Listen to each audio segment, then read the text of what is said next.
belated Happy New Year po, no? Pero tanong ko lang po, ano bang gusto nyo makamit itong simula itong 2024 kahit Pebrero na? Siguro po, since this school year, first year college po ako, may nag-approach sa akin na teacher na na mag-join daw po sa athletics. So, nag-try po ako and nag-training po ako for months. And nung nag-December po, almost lahat ng training progress ko nawala gawat vacation. So almost back to zero po ako. And nung nag-training po ulit ako, mga end of January na po, at like 6 days bago mag-end ng January.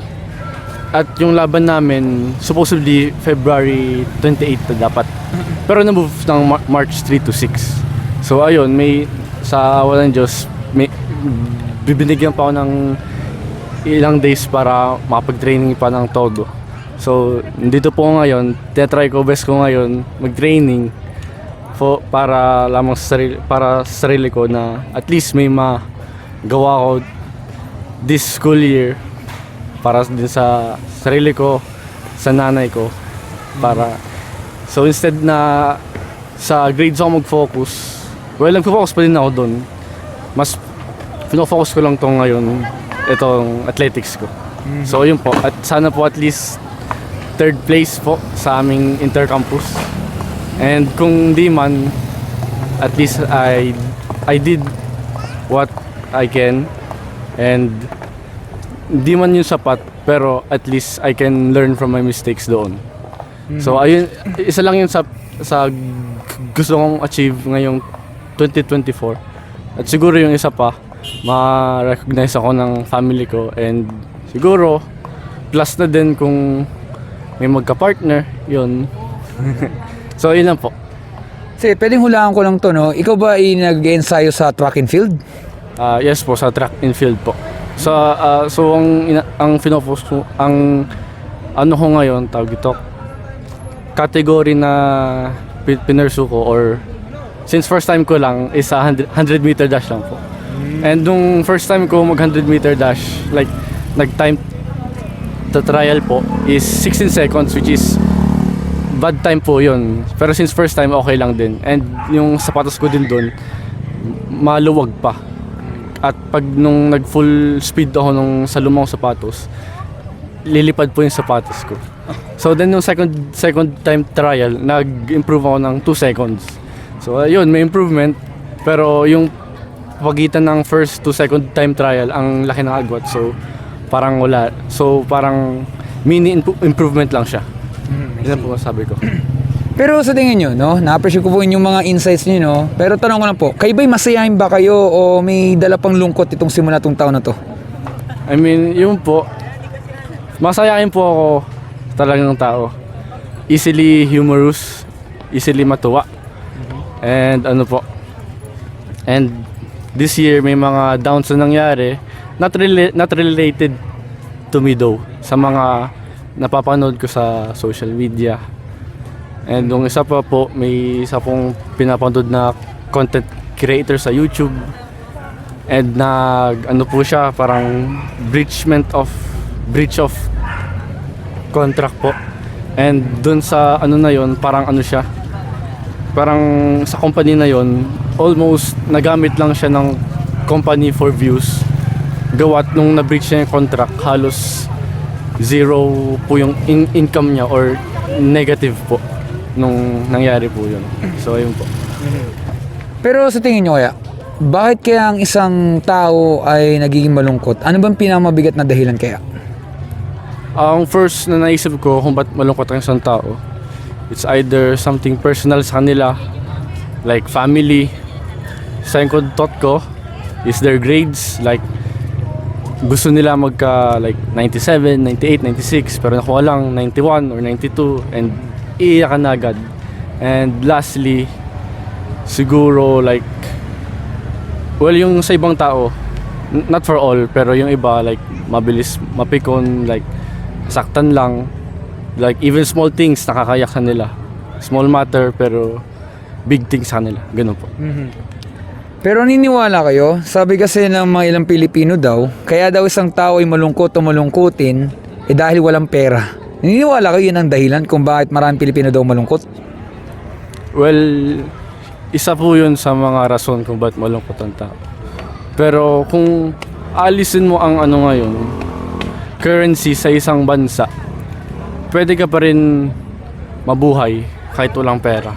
Kunyari, sa ngayon, alisin natin yung currency ngayon ng peso or kahit anong currency. Pwede pa rin maging masayahin ng tao. Pero, in this current society natin, need po talaga ng pera. Though, mas less needed siya sa mga provincial area, kagaya ng mga bukid. Since, ang ano lang naman talaga nila doon is may farm sila, palay, ganun ho, may fishing, yun po. So, I think, isa lang yun sa rason kung ba't malungkot din po yung mga Pinoy. Sige. Ito, may iba akong mga kanito na tanong. Mabilis lang po ito, pero sunod po ito, no? Tanong ko lang po. Kayo ba isang mabuting tao po? For me, I would say, not always. Pero I am good. Mabuti ako sa tao. And most of the time, hindi ko naipapakita or nasoshow ko sa family or friends. Pero I care about them. Just in the inside. Hindi ko lang masyado halata. I see. Pero paano natin po masasabi kung isang tao po ay mabuti? Well, we don't really know kung masasabi natin ang isang tao mabuti or hindi. May isang teacher kanina na ano po, na bagong teacher namin this semester, na ang sabi niya, dati, ang ginagawa niya, he will let his student earn his trust and vice versa. Pero ngayon, ang ginagawa niya po ngayon, easily niya binibigay ang trust sa students niya, I think. Or baka mali ng word ko. Pero yun, he gives his trust to his students easily ngayon. Pero, kung na-break niya yung trust na yun, kahit small or big mistake, ano po, mahihirapan ulit ma-earn yung trust na yun. So, ayun po sagot ko. Kasi ganito, no? May ba yung basa ng dictionary? Tanong lang. Dictionary, not so much, pero pag may words na hindi ko alam sa Tagalog, ina-ask ko po yung aking lola or nanay ko ho. Pero pag sa English, either sa father ko, pag na-tsempohan ko siyang ka-video call or si Google. Ganito, bigyan ko kasi kayo ng mabilis lang na trivia o konting kalaman. Pag sinabi daw sa dictionary na mabuti o good, ito daw itatawag na moral excellent o morally upright. Sabi ng moral ay ugali muna sa tao sa kanyang pansarili muna, na wala dapat ginagawang masama, walang ginagawang krimen, at wala daw sinasaktan na tao kahit sanggol, para masabing isa siyang mabuting tao. Pero tingnan natin po itong mabibilis sa tanong kung talagang tutugma. Kagaya nito, kayo ba ay nakapagsinungaling po sa tanan ng buhay niyo po? Opo. Since maliit pa ako, like, mahilig na agad ako magsinungaling since elementary. Pero nung mas tumanda ako, mas naging mature, nawala na yung pagkakaano ko, sinungaling, lalo na po sa kaibigan at sa magulang. Siyempre, imposible naman po kasi yun talaga. Kasi una po matutulong bata ay magsinungaling. At lahat talaga tayo dito ay palpak. Pero ito po, kayo ba yung nakapagnakaw po ng isang gamit, kahit po ni lapis, ballpen, barya, kahit anong pang halaga yan, kahit yung mga sinasabing libre sa internet, pero totoo may bayad pala at kinukuha na lamang. Hindi ko masyado na-gets yung question. Ulitin ko po, kayo ba ay nakapagnakaw po o have you stolen something throughout your life, regardless pa yung object, magaan man o mabigat o maliit o malaki ang halaga? Yes, I have. Especially nung mas maliit pa ako. Pero mostly sa school. At mostly it's either ballpen, pencil. Minsan papel po. Kasi imagine mo kung matibay ang batas dito, for example, imagine mo baka wala nang tao dito sa Palo Click, lahat na tayo nasa kulungan. Baka konting kibot lang isinumbong na tayo sa police, etc. No? Kasi may sinasabi kasi na the reason that a person is stolen something, it is not because of the value itself, yung price. Kundi gusto nila sa isang bagay na walang kahirap-hirap pag kinuha nila, kaya sila nakapagnakaw. Halimbawa, lapis, kasi kailangan mo ng panulat. Instead na bumili ka, may napulot ka na lang o kinuha mo na lamang at di mo na lang binalik sa may-ari. Kaya yun nga lang, lahat talaga tayo dito ay guilty talaga dito. Pero ito po, kayo ba ay nakaranas ng magalit isang tao minsan? Yes, especially nung bata ko. Pero nung isang time na remember na galit po talaga ako sa isang pinsan. Di ko alam kung ano yung specific reason kung ba't ako nagalit sa kanya. Pero sa sobrang galit ko, sinuntok ko siya, pero yung suntok ko na yun, seems like walang epekto sa kanya since yung pinsan ko po, ma-muscle po ng konti. Pero yun nga kasi po no, normal naman po kasi pag tayo po'y masasaktan, syempre magagalit. Alam mo po tayong tatawa, ngingiti, pag tayo nasasaktan, nagagalit. Syempre sasabihin nila, baliw na po tayong tao na to or crazy kung tawagin. Kasi normal naman po yun. Pero kasi may sinasabi na hindi natin kailangan suntukin, barilin, or saksakin mo, or stab. Kundi magtanim ka lang daw ng galit na hindi mo kailangan magmura or saying foul words. Kasi sabihin, pwede tayong makapatay ng tao pero hindi po literal, not the physical one, kundi emotion o yung sa puso niya. That's why mayroong na-offend, may nasasaktan dahil doon sa simpleng ganun lamang. Kaya nangyari, para tayong nakapatay ng tao pero not literal. Because of saying anger expression, kaya mayroong nasasaktan. Kaya dahil doon, lahat talaga tayo dito ay guilty. Pero ito po, na-appreciate yung patience and honesty, pero ito po, nagagamit yung ba ang salita ng Panginoon sa walang kabuluhan? Minsan pag kayo nagugulat, napapa-OM, alam mo na yun. Oh yes, minsan sabi ko, oh my God. Pero pag sinasabi ko yon, usually po sa narinig ko po sa isang pinapanood ko po. Like for example, oh my God. Yung isang phrase po na yon, galing po sa isang anime. Ang title po ay JoJo's Bizarre Adventure. Yun po. Pero kasi ang tawag kasi po doon kasi ay parang blasphemy o pambabastos. Kasi parang ganito lamang. Mahal niyo mo ba nanay niyo? Tanong lamang. Yes po, deeply. Pero di ko masyado napapakita. Yeah, I understand. No? Kasi halimbawa, nag-exercise kayo, nagwa-warm up dito. For example, malakas ang hangin. For example, napuwing ang mata mo. Huwag naman sana, no? Biglang napa-OM ka na lang. May mga ganun, pag nagugulat, ganun na ka na binabanggit. Okay lang bang banggitin mo ang pangalan ng nanay mo na ganun nan? Instead na pangalan ng Panginoon, kahit wala namang kinalaman ng nanay mo sa pagkapuwing ng mata mo dahil mahangin lamang. Well, hindi. Pero since si God po ay ano po siya, religious ano po siya parang tawag doon. Basta po isa siya pong religious na nakikita ng mga tao, well known po si God. Kaya siguro po may nagsabi po siguro way back po sinabi, oh my God, tas in the years that passed by nagamit na din. Yun po yung sagot ko po sa question mo. Pero okay lang kasi banggit ng Panginoon kung ikaw'y mananalangin in a positive way. Pero yung parang nagugulat na lamang, nagtapag, ganun, hindi yun tama kasi ang tawag doon kasi blasphemy. Dahil ang Panginoon po siya ang naglikha ng mundo sa mabuti as for good. Pero unfortunately, naririg mo sa anime yun, minumura nila ang Panginoon na ang pangit talagang pakinggan yun. Kasi nasasanay yung ibang tao. They don't know that they are saying is correct because of the culture. But without knowing, it is really wrong. Kaya not always na pag majority is always win. Madalas pwedeng talo kasi they don't even understand that they're doing is wrong.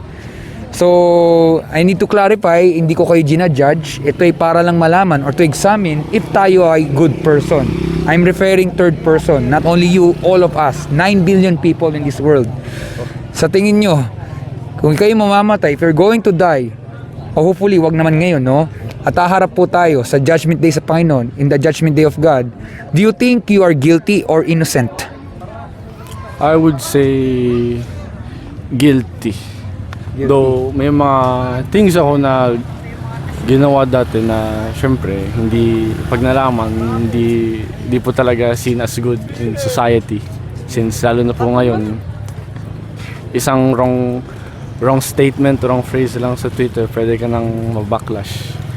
So I would say I am guilty sa sarili ko, pero hopefully for God, he can accept me as I am right now, and hopefully in the future pag namatay ako. Yun po. I see. Pero what do you think? Saan ka kaya pupunta? Where do you will go? In the heaven or in the hell? Question lamang. Personally po, in my mind, logically, sa hell po. Like for sure. Pero sa paniniwala po ng Diyos, yung heart ko po, naniniwala I would go to heaven. Okay. Pero do you think nag-aalala kayo kung maaaring sa impyerno kayo pupunta? Are you worried? Not really, because once itong mga nangyari right now, you should really enjoy it and not worry about the future. If you're going to worry about your future, siguro it's yung future for your family, for yourself, income, like death. Like pag death po, you should really be prepared kung anytime na mamatay ka na. Because I've already accepted the fact na talagang mamatay po ako. Pero I would be shocked though kung mamatay ako at an early age. So hopefully I would come to live a long life. Yun po. Pero ano man po mangyari, whether we like it or not, dapat po tayo mag-alala kasi po buhay po ang ating pinag-usapan. We are talking about the life of a person, kagaya kayo. For example lamang, kayo ba'y natatakot sa kamatayan? Not really. Not really. Because talagang pag dumating na lang talaga yung time, ganoon na lamang. Is that right? Yes, like sabi daw po, life will flash before your eyes. Okay. And hopefully, kung mangyari man yun, yung reflexes ko and logical thinking mag-kick in and I can save myself or someone else. Okay. Pero, for example, if you're giving a chance, okay? For example lamang, that's why it's if. How many years do you like na ikaw yung mabuhay? How many years? 1 million years? 200 million years? There's no right or wrong. I mean, kung gaano katagal mabuhay, I would say a normal human life or average human life, because living too long can ano po like mentally draining po yun, kasi you will meet new people and part away with new people. If kung okay lang kayo doon, edi goods, pero for me siguro hindi ko makakaya na from one friend or one family to another. It's too much for me. Okay. Pero alam niyo po ba kung hanggang kailan kayo mabubuhay? No, wala pong akala kung gaano katagal. Kasi ganito po yun, no? It's regardless kahit hindi ko kayo kilala, pero syempre kapag buhay po pinag-usapan, syempre anong mangyayari dapat may mag-alala. Kagaya nyo, gusto nyo yan, sinubukan nyo ang pag sa track and field, di ba? And for sure, marami kayong gustong pangarap pa doon na gusto nyo i-fulfill, no? Eh syempre, ang buhay po natin kasi napaka-iksi. Hindi natin talaga alam. Wag naman po sana na pag-uwi nyo, bigyan na kayo mga aksidente, etc. Kasi hindi natin talaga alam. For example lamang, kayo ba'y mahilig manood ng mga balita? Not really. Pero usually hindi kapag kasama ko yung family ko, nanonood po kami ng balita sabay. Pero recently po, hindi po masyado gawat. Yung may family business kami ngayon, and usually nanay ko natulong na po doon. I see. Pero kung makikita po natin, kasi ganito po yun, no? Meron kasi nga napulod ako nga balita nung nakaraan na kung saan ay may isang basketball player, not sure kung sa Cebu ito or sa Manila, naglalakad lamang siya. Biglang na-aksidente, hit and run. Pero basketball player, for sure, gusto niya siguro mag-PBA, o pa mayor MBA, etc. Matangkad na player yon. Pero bigla na lang namatay sa isang hindi inaasahang sitwasyon. Eh, ang punto lamang kasi, dapat po tayo mag-alala kasi for sure, ang buhay po natin, nandito para meron pong purpose. Especially pag mayroon tayong mga nagawang kamalian, habang buhay, maiayos natin as much as possible. Dahil ang Panginoon po kasi, ay galit siya, hindi lang sa makasalanan, kundi sa makasalanan tulad natin. Kasi for example, isang kriminal, guilty siya sa nagawa niyang kasalanan. Nagnakaw siya ng pera sa bangko, nahuli siya ng pulis. Hindi mo niya pwedeng sabihin na logically, yes po, guilty po ako, maaari sa kulungan. Pero parang naisip ko, baka may pag-asa pa. Baka naman pwede natin pag-usapan na wag naman sa kulungan. Parang ganun eh. Logically, pero puso niya parang baka may pag-asa pa. Pero sasabihin ng judge, imposible yan. Kasi meron kang nagawang kasalanan, guilty ka dito, kailangan mong pagbayaran, kailangan siyang itapon sa kulungan kahit ano pang paliwanag niya. Tama po ba? Yes, since na ako yung tao and nahuli siya, guilty po yun. So yeah, yun lang po masasabi ko. Pero if kulungan lang, okay lang. Pero sa death penalty, wag po sana.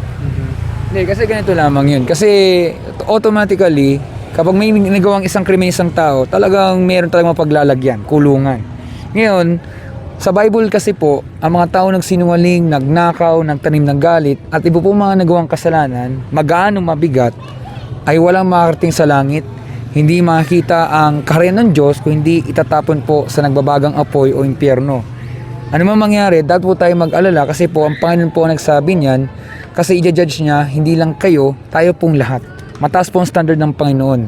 Sabi kasi sa Bible, no one is good, even one. And no one reach doon sa glory ng Panginoon. Kasi po, when we say good, morally perfect, as in, hindi mo sinasagot ang magulang mo, hindi ka nagsisinungaling, imposible yan. Lahat po talaga tayo dito ay guilty. Ibig sabihin po, ang justice ng Panginoon, nasa atin talaga, nasa impyerno talaga tayo tatapon. At dapat po tayo mag-alala, kasi po, ang buhay po ng tao is very unique yan. Pwede dumating na nakakapagod ang buhay po natin, which is normal yan. Pero for sure, I don't think so na gusto mo kagad matapos kagad ang buhay. Gusto mo ba matapos kagad ang buhay mo ngayon? Hindi po, syempre.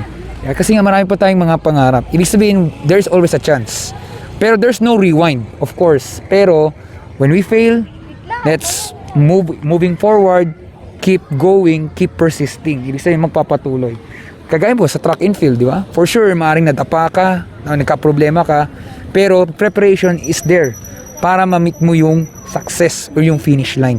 So, ibig sabihin talaga, it's part talaga na kailangang i-handle ng isang tao. There will be life, there will be death. There's black and there's white. Kasi ang isang tao na nire-reject yung ganyang bagay, hindi niya matanggap ang reality. Kasi this is the reality. You cannot change the reality what is already happening din. So kung makikita natin, lahat talaga tayo dito, we are really guilty sa harap ng Panginoon. Pero there's always a solution, of course. Pwedeng magbago ang lahat-lahat kapag narinig natin tong salita na to. Are you familiar to the word mercy? M-E-R-C-Y. Yes, familiar po. Ano kaya sa Tagalog ng mercy? Well, wala akong mahap na specific one word para sa mercy. Pero pag itatranslate ko siya sa Tagalog, literally, pagbibigyan ng pagkakataon. Well, actually, your answer is really closest na. Actually, ang sagot dyan ay awa. Mercy or awa. Sabihin, pwede tayong humingi ng awa sa Panginoon na inamin natin na tayo yung makasalanan, that we are weak, not only you, tayong lahat, that we are sinners sa harap sa Kanya, at humingi tayo ng tulong sa Kanya. Ang maganda dito, pag tayo humingi ng mercy sa Kanya, pwede nating isurrender ating sarili, lalo na pag mayroon kang mga anxiety o yung talagang nahihirapan ka talaga, you can surrender to God. Kasi God will continue to work it out lahat-lahat yan. Kasi ibig sabihin, sa mata ng Panginoon, it is not insult to seek mercy sa Kanya. In fact, mas gusto niya yung mga taong nagpapakumbaba at lumalapit sa Kanya. That's the reason kung bakit may mga atleta na naging successful simply because they are not relying on themselves. They are looking doon sa mga taong tumulong sa kanila. They giving credit. And that's why, there's the reason kung bakit ginagawa nila ng maayos. Others naman, gusto nila i-credit sa Panginoon. Kasi without Him, hindi nila magagawa yung mga ginagawa na yan. And that's the reason why they are very humble. Kasi it's a continuous process yan. Kasi ang isang taong hindi nagpapakumbaba, nagbiyayabang, ayaw ng Panginoon yun. Kasi lahat ng mga skills, lahat yung galing, lahat yung tangkad, etc., galing yun sa Kanya. So, ang isang tao, hindi niya pwedeng i-boast na galing lahat yun sa Kanya. Kundi dapat meron talagang credit at galing doon sa Panginoon. Pag tayo humingi kasi ng mercy sa Kanya, pwedeng magbago ang takbo ng mga kaso. At ito po ang tanong, ano kaya ang ginawa ng Panginoon sa ating lahat upang hindi tayo tapon sa impyerno at tayo pa'y makalis po sa Judgment Day? May naisip po ba kayo? Sino pong, well, speaking of Panginoon, like si Jesus po or God? Yeah, I'm referring, siya mismo. Si, Yung may sagot mo? hindi, kung tinutukoy niyo pong Panginoon, si God po or si Jesus? Kasi magkaiba po si Jesus at si God. Well, actually, ang Panginoong Jesus kasi ay hindi lang siya tao, siya rin Diyos. Isa lang din siya. Na kung saan, yun yung tanong ko dun eh. Ano ba ang ginawa ng Panginoon upang hindi tayo tapon sa impyerno, tayo pa makalis po sa Judgment Day? May naisip po ba kayo? Ano po, yung syempre po, doon sa palabas po, nakalimutan ko yung title, pero the Bible po atang tawag. Like, ano po, sinakripisyo niya po yung sarili niya para lang po lahat tayo hindi para hindi maparusahan po ng Diyos. Yun po, sinacrifice niya po yung self niya sa krus. Then, on the third day po ata, doon po siya namatay. And doon po niya isinacrifice yung sarili niya. So tama ang sagot niyo yun. Tayo pong lahat ay makasalanan, hindi lang ikaw. Lahat tayo buong mundo. Tama po ba? Yes po. Pero po ang ginawa po ng Panginoon si Kristo, binuhay siya po yung kanyang buhay dahil gusto niya pong magmalasakit. Yan yung po yung kanyang karakter. Gusto niya tumulong without any condition. Unconditional love pa nga kung tawagin yun eh. Pero may mga tao na ayaw, may tumutulong sa kanila, gusto na silang masusunod. Kaya pinalabas daw nila may ginawa daw masama si Jesus, pero ang totoo, siya ay inosente lamang. Kasi si Jesus, hindi lang siya tao, siya rin ni Diyos. Kasi alam niya na pagbabahagi ng katotohanan, ikapalit ikanyang kamatayan. Kasi, ang Panginoon po kasi ganito, if you're familiar, ito po kasi ay tinatawag na Triune God or Trinity. Tatlong persona, pero iisa ang Diyos. 3 persons, pero 1 God. Na kung saan ang Diyos Ama or the God the Father sent His begotten Son, yan si Jesus. Na kung saan, yan yung idea kung bakit may mga tao nakakaranas ng tukso, etc. Pero hindi sila nagpahulog doon dahil nagtiwala sila sa Panginoon. At yung character na yun is same lang ginawa rin ni Jesus. Na gusto lang niya maging faithful sa Panginoon, kaya yun yung naging dahilan. Kaya siya pinako sa krus, namatay siya doon, pero siya buhay sa pangatlong araw bilang hudyat na natalo pong kasamaan, natalo pong kasalanan, at meron pong buhay na walang hanggan. Which means, that is the reason kung bakit merong salitang hope. Kasi ibig sabihin, kahit anong mangyari, pag tayo magtitiwala sa Panginoon, merong hope. Hindi ka susuko. Suicide is not the solution here. It's all about pagtitiwala sa Panginoon to grow yung faith. Kaya may mga tao talaga na na-survive nila yan, not because they are good, because yun sa biyaya ng Panginoon. Dahil sa ginawa ng Panginoong Jesucristo. Kaya imagine mo, kung isang tao po ay guilty, pwede siyang palayain dahil may nagbayad po ng piyansa or fines. Familiar ba kayo doon? Sa piyansa? Finance po? Fines. Isipin pag mayroong nahuling isang kriminal, tapos instead na siya ikulong, may nagbayad po ng piyansa or fines. Kunwari, 1 million pesos para makalaya yung tao. Familiar kayo doon? Oo po. Yun. Familiar po. Ibig sabihin po, parang yan yung pambayad danyos para ma-meet yung justice. Ibig sabihin, kinikilala po ng korte yun na, okay, may nagbayad po ng 1 million pesos, this person is bail out na, nakalaya na siya. So, gayon din po. Si Jesus po, ang kanya pong buhay ang naging kapalit upang magkaroon ng pag-asa at natalo na po ang kasamaan. Pero ang kaligtasan po ay wala sa ating mabuting gawa, kundi nasa biyaya ng Panginoon. At may dalawang bagay po para makamit yan. Una, familiar ba yung salitang repentance? Repentance. Well, yung ano lang po, first 2 syllable, repent. So parang ano po siya, repeating po. So and yung last syllable, doon siya familiar. Well, actually, ang ibig sabihin ng repentance ay pagsisisi sa kasalanan. It means, halimbawa, pag ikaw ay nagkasakit, kunwari lamang, di ba gusto mo laging gumaling?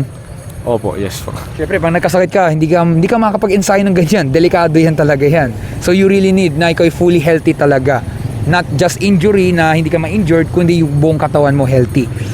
Ganun din, pag tayo nagkamali, patuloy po tayong lalayo sa tinagawang kasalanan at lagi natin babaguhin ating puso at isipan. At ang isa po ay ang pananampalataya sa Panginoong Jesucristo lamang bilang Panginoong tagapagligtas. Pag nagawa natin yung dalawang bagay na yun, tsak, patatawarin tayo ng Panginoon, bibigyan tayo ng bagong puso at isipan, at tigit sa lahat po, anuman ang pagsubok na pinagdadaan natin, meron pong pag-asa. Hindi sa mundo nito, kundi sa Kanya lamang, at dahil doon, meron pong buhay na walang hanggan. So bago po umalis, ito na ilan sa mga konting tanong na lang. Sa tingin nyo kaya, nagsasabi kaya ako ng totoo sa ating napag-usapan po?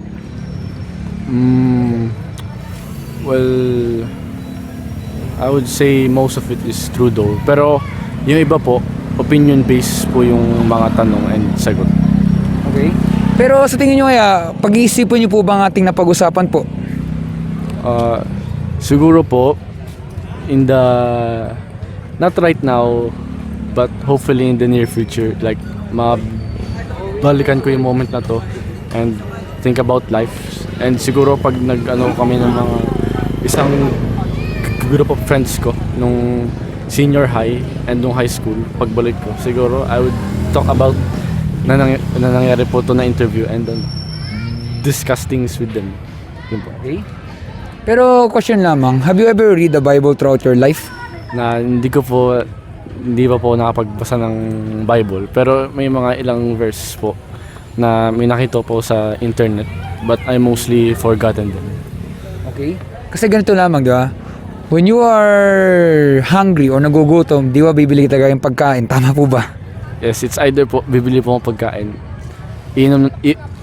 magtitiis po sa tubig, or magtitiis na lang, maglakad po po uwi.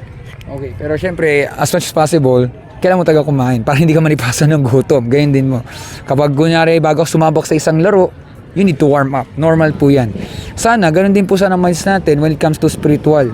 Mabasa po sana natin lagi ang Bible, ang kanyang salita, kasi parang ito yung love letter sa atin. Nagmamalasakit siya kasi para magkaroon ng pag-asa ang isang tao na sa buhay, mahalaga po maging dependent sa kanya.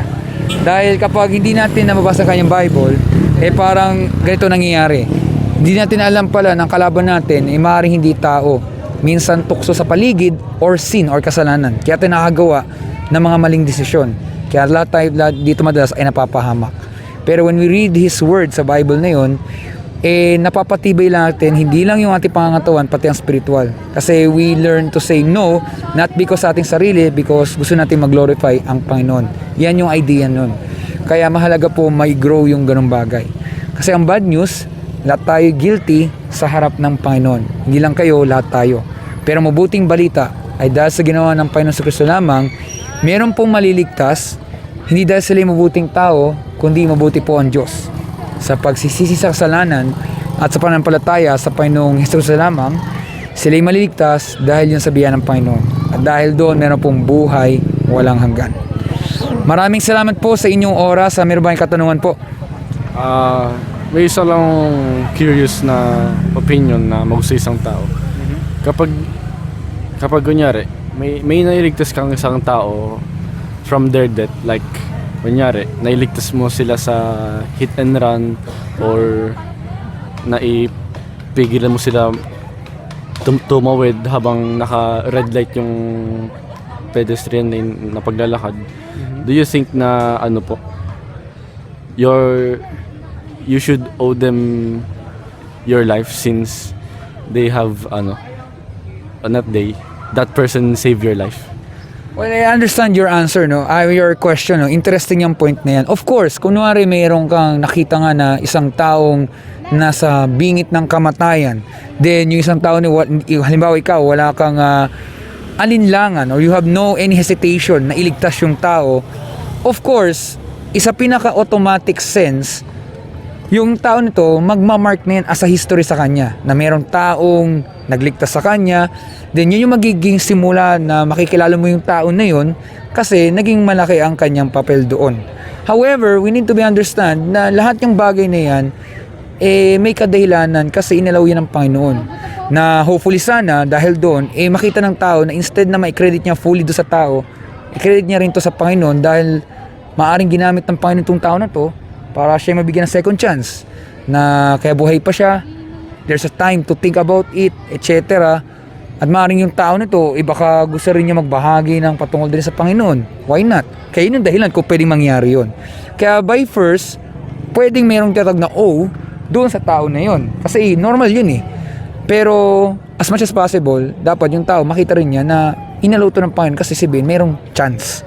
Yung nangyari yan, hindi yung aksidente. Niniwala ka ba lahat ng bagay hindi aksidente? Not all of it, but some.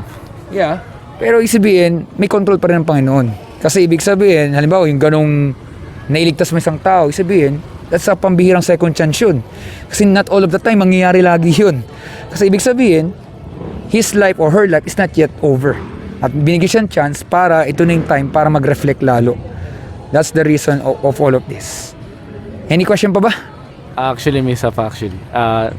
Nung isang araw po, may na-discuss ako sa isa kong, stranger sa online. May tanong siya na question sa akin and it really blew my mind. At sa tingin niyo po, di ba po, may tayo, Panginoon Diyos. And Jesus is a son of God. But before God, who was there before God po? Well, actually, yung tanong na yan is considered a loaded question. Bakit? When we say God, siya talaga mismo. There's no other gods na yun. Kasi sometimes people really want to ask those kind of questions. However, sinabi mo ng salitang logic, there's always logic when processing the question. Hindi mo pwedeng sabihin na there is other God before the God. Kasi imposible yun. Dahil ang talagang original na lahat-lahat ay ang Panginoon. We came from nothing. Lahat tayo galing sa wala. Kaya nga mundo, kaya nagkaroon dito kasi merong intelligent designer. Meron talagang creator. And that creator is God. So there's no other God. Kasi when you say that there's other God, it's pointless. Sino po yung other God? Sino po yung another po yun? That's called loaded question. It will not be answered in that proper way. Meron pa rin yun. So, ang pinaka-original point, according sa mga nag-analysis, there will be a creator o intelligent design. At yun ay ang Panginoon. So, yan yung idea nun na siya talaga yun from the first place. Wala talagang other and other God. Kasi when you say that, it's pointless. Parang tatanong mo, sino pa? Walang ganun. Dahil ang starting point talaga ay ang Panginoon talaga sa lahat-lahat. Nasagot ko ba yung tanong nyo? Opo, actually. Any question pa ba? Wala na po actually. Sige, maraming salamat po sa inyong oras at God bless at mag-ingat po kayo. Thank you din po sa time and for this experience.